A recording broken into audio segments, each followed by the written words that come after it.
Class 10 খুশি দেখি 14 6 অঙ্ক।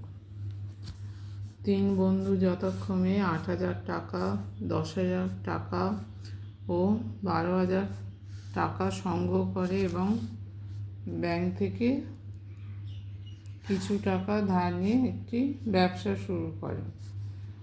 বছরের শেষে তারা দেখলেন যে 13,400 টাকা লাভ হয়েছে। সেই লাভ থেকে ব্যাংকের বছরের কিস্তি 5,000 টাকা শোধ দেওয়ার পর বাকি টাকা তারা মূলধনের অনুপাতে ভাগ করে নিলেন।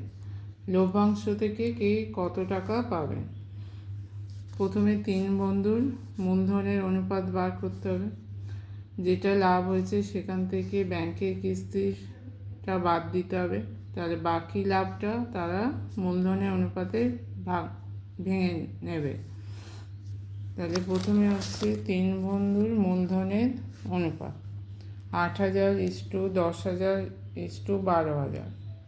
কাটাকুটি করলে হচ্ছে 4:5:6।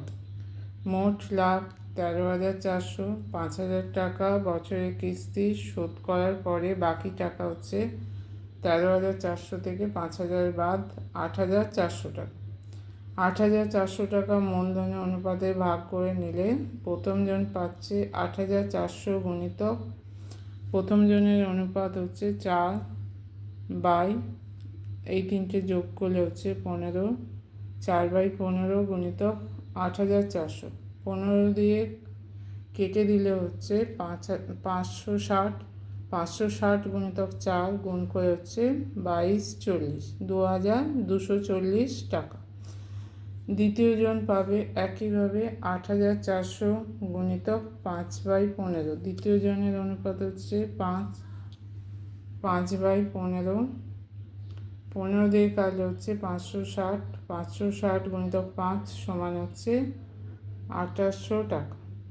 তৃতীয় জন পাবে 8,400 গুণিতক 6/15। 15 দিয়ে কেটে দিলে হচ্ছে 560। 560 গুণিতক 6 সমান হচ্ছে 3,360 টাকা। তাই 3 জনের লাভ, প্রথম জনের লাভ 2,240, দ্বিতীয় জনের লাভ হচ্ছে 2,800, তৃতীয় জনের লাভ 3,360।